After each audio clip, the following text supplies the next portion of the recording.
What's up, everyone? Vincent Janito here for IGN. I am with Dennis, developer and co-founder of Blazing Orb. How you doing, Dennis? How you doing, Vince? Doing awesome. We're checking out your game here, Spaera. It's a Tetris-like kind of puzzle battler where we're going to play a few matches and we're going to jump in and see what this game's all about. Yeah, let's take a look, man. Here we go. We're going to go to offline versus mode here. Cool. Yeah, I love that you can play, offline co-op, same screen there with your buddy. So what makes this unique, kind of like Puzzle Fighter in the past, there's different characters you can pick. And everyone's got different abilities, right? So why don't you walk us through maybe a couple of different characters and their abilities here real quick. Sure. We have 8 playable characters right now, and they all have 4 skills that fall into one of 4 categories. So as you can see, we'll find a more balanced character here. We have a kind of a troll face looking green emblem. And this is Joseph, one of my favorites. Take the skills away for a second just so people can see. He's a firefighter. I love that. Yep. It's so cool. He Literally uses his hose to like haul off blocks from his lines. Super cool. But yeah, let's look at his skills. He's, like you said, he's pretty balanced. Yeah, he's really balanced. He has one of everything. So a green skill with the troll face usually is like a really annoying skill that just annoys the other player. Literally just to troll your opponent. Just to troll. Yeah. And a blue shield spell is usually something that will help you stay alive longer. And then we also have the chess piece, the rook piece spell.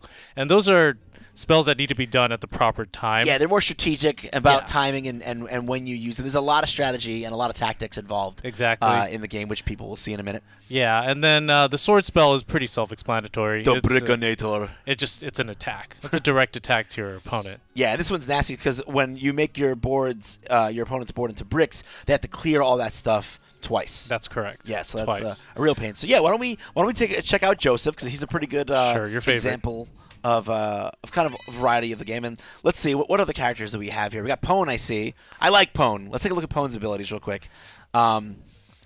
He's a fighter.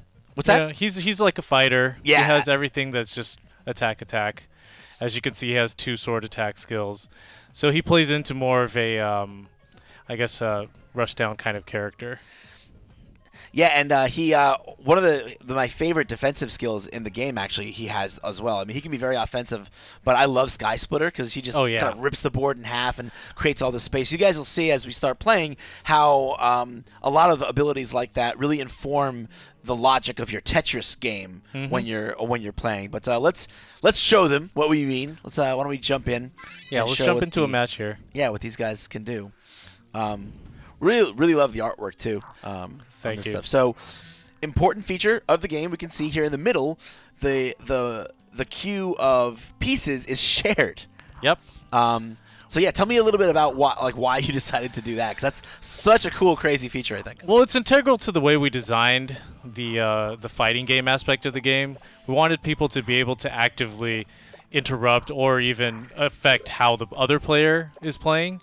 So as you can see, we're both fighting for the pieces that we want, or we're trying to give the really nasty ones to the other guy. Right, because not every piece in Spaera is a tetrad. Yeah, some of them are pentaminos. They have 5. Right, exactly. You've got a little more variety in terms of the pieces here. So some of your Tetris logic will play, but other times you'll have to kind of go with the flow and kind of change the way you look at how you usually build your Tetris board, which is definitely cool. And you have to pick your pace. See, here we have Pwn. He's doing his level 2. I love that. And that's just gonna clear up his board. Yep, really creates so much space for him. Yep.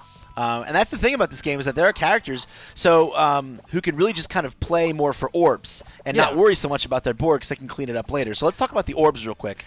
Those are the little glowing things. The glowing things, you'll notice that every once in a while they'll come on the board. Sometimes they come in pairs, sometimes they come alone, so you have to really be mindful and you have to fight for them, so to speak. Yeah, sometimes you see that 2 pieces down there's going to be an orb, and you want to be ready to maybe make a sacrifice play just to get that piece as fast as possible. Yeah, there's a lot of orb management, meter management going on. And speaking of meter management, as you build up orbs, you get more powerful moves. Well, they're not always necessarily more powerful. You have to use the right move at the right time. But like for instance, right now you've got your level 3 Raging Waters, which steals all the pieces, all the orbs on your opponent's board, right? Yep. So, and I'm about to do it right now, so I could take it away. Yeah. Awesome. So actually that puts you right back at level 3 to use another one if you want, but you've effectively now prevented Pwn from building up any more meters, so he can't use Sky Splitter to... Well, actually he got it right. He had... Yeah, he was holding on to Sky Splitter. Yeah, he was holding on to Sky Splitter, so he has that. But you just prevented him from getting his level 3 or level 4. Yep. So now he can't really take the offense to you as readily until he clears this this next line. That's correct. And I'm actually waiting for him to do a Sky Splitter so I can hit my super, the Brickinator we were talking about earlier, and now he has to clear all those twice. So it's not as easy going. Yeah, I really love the dynamic of playing the board versus playing Tetris versus playing the board and playing your opponent. You know, there's so much muscle memory that we've built up over the years of like, hey, this is how you play Tetris and this is how you have to do it.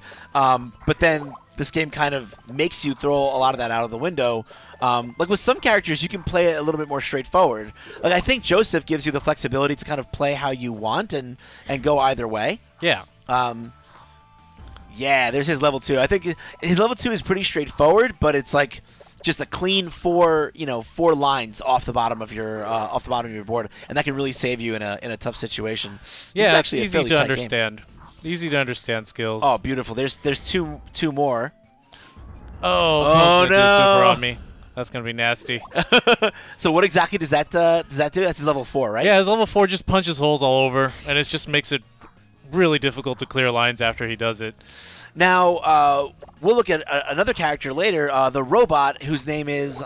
Setter Z. Right, Setter Z. So Setter Z, his level 2 ability actually blows all the bricks clean to one side. So in actuality, if the opponent player is playing against Setter Z, that level 4 isn't really as valuable, and you might want to think of other ways to use your meter.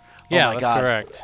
So, oh my God! If only you had gotten that 4. Oh no! I couldn't turn it in time. No. Yeah, if you gotten that 4, you would have gotten like 2 meter, and you could have used your defensive your ability again. Yep. Awesome! Like, love the interplay of the different characters. Let's look at what one of the other characters can do. So Setter Z is the one I was talking about earlier. Who his burst hurricane, he can kind of move everything to one side. Yep. And then you've got straightforward characters like Pwn, who are, like you said, are pretty offensive, and you got characters like Joseph, who are kind of all arounders, kind of like the Ryu of of Spaera. But then you've got characters that are a little bit more technical and do kind of more interesting things, like for instance the gentleman with the glasses, who's all about the orbs. Yes. Right, Harland. So let's look at his skills a little bit, because they're kind of interesting. Yeah, so he has a lot of spells that help him control the pace of the match, especially his level 1. Most level 1s don't really do all that much, but his level 1 can actually control the pace, where he could control which spell he wants you to be using. So if you have 2, he can just remove 1 meter from your meter. Yeah. And you would be back to 1. Yeah, so. And you can theoretically, if you can keep pace with your opponent orb-wise, you can actually prevent the use of any abilities at all and just play Tetris. That's correct. Which is really, really, really smart. Yeah, and his level 2 is pretty straightforward. It clears 3 lines at the bottom. You can use that to actually combo, because the lines are deferred to the next turn. Right, and we didn't talk about that too much yet, but yeah, there's a cascade effect, right? Whenever you put down whenever you clear a line, if your opponent doesn't clear a line with their, however many lines your opponent clears with their next move, that's kind of balanced against what you cleared, and whatever the excess is, that goes to your opponent's side. So with gas to solid, since it's deferred to the next turn, you could complete 3 lines, those don't go over yet, and then on your next piece, you can clear more. Add your own. Really overload them. Yeah. And then his level 4 is kind of like a Russian roulette. Well, I wouldn't say it's Russian because it doesn't hurt him per se, but it does pick on at random kind of a pixel art to draw on your opponent's board, and it's drawn with bricks, so you have to clear those twice. Sometimes you'll get an LOL, sometimes you'll get high, sometimes you'll get a square. Oh, I thought this one copied the board over. Oh, well, I jumped over to level 4. So. Oh, to level 4. Okay, cool. Yeah. Oh, so we skip level 3. We'll go back to level 3, and level 3 actually just copies his board over to his opponent. And that could be a huge I got hit with that at Evo where when I was playing this, where I had just used Joseph's Brickinator to turn the guy's thing to all bricks, and then he hit me with the Phantom Pains. And suddenly I went from having almost nothing on my board to having a board full of bricks, and I kind of panicked and lost. Really cool how you can have comebacks like that. Yeah, there's definitely a lot of comebacks. Cool. So why don't we jump in with Harland and Setter Z rather. Yeah. Setzer. Not playing Final Fantasy VI here, guys. Okay. Also a cool character though. Also a cool character. So Yeah, kind of going back to how you have to rethink the way you play a little bit.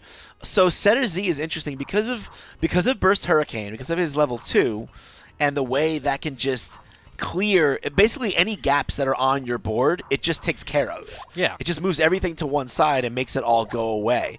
So to a large degree with Setter Z, you can kind of ignore playing clean Tetris. Yeah. I mean, you can't completely ignore it, but you can just kind of do moves like that and make sacrifices because you just want to get orbs as fast as possible. That's correct. He could actually just not worry about his board and just drop and use his level 2 and when the time's right.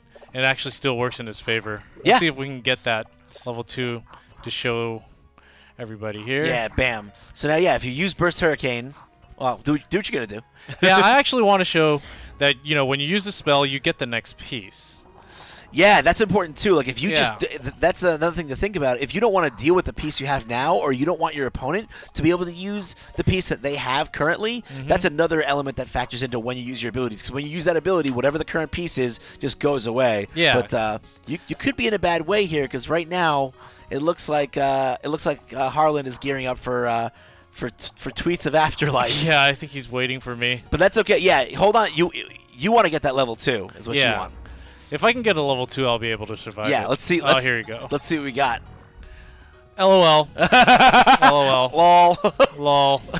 Not so lol for me, but no, it's not. Jeez. Lol for him. I think you'll be okay. Yeah, you're gonna be okay. Survive this. Yeah, you can survive this because then you just need to get that, and now Burst Hurricane. Oh, but he won't let me have it. See, he took it away. Oh, but he used his level 1 to prevent it. Yep. So yeah, so you wanted to use Burst Hurricane to get back into the game, but then he stopped you cold. He stopped me cold. Yeah. Now you've got it. Now I got it, but I'm gonna wait until I don't want this piece. This cross is just too weird. Oh right. Yeah, you don't want to mess with the cross, so get rid of it. Get rid of it, and here we go. Yeah. Now if you can get the right pieces. Yeah. Now we have to fight for that. You want to fight for that? There we go. Yeah. There you go. You got the tetrad. Yep. Boom. Bam. Oh, that's so big. Now you filled up his board so much. That was beautiful. Yep. So I'm going to use my spell again so I can guarantee myself that line. Oh, it's so perfect. Oh, this is going to crush him. Oh, yeah. This is going to be good. Oh, my God. And you're getting so much meter for all this. You can cannon, too, can't you? Yep. I'm about to do it. Yeah, just cannon. I want to do it on a better piece, but I think that's so good. It's a good way to finish it, though. Yeah. So that cannon will prevent him from rotating any pieces like that one. Yep. For the next few turns. Oh, but he's still gonna get a line out of it. But I don't think he's that's gonna. It. Yeah, that's I it. can't survive it. That's it. That's a wrap, Harlan. Awesome. Well, that's a really, really good example of like the way all these different abilities play together and how you're still playing Tetris, but you're also playing and thinking about all these other tactics and strategies. Really cool how those are woven together in a way that's easy to understand. So, game's a lot of fun. Thank you so much, Dennis, for coming by and showing it to us. And for more on Spaera, keep it right here on IGN.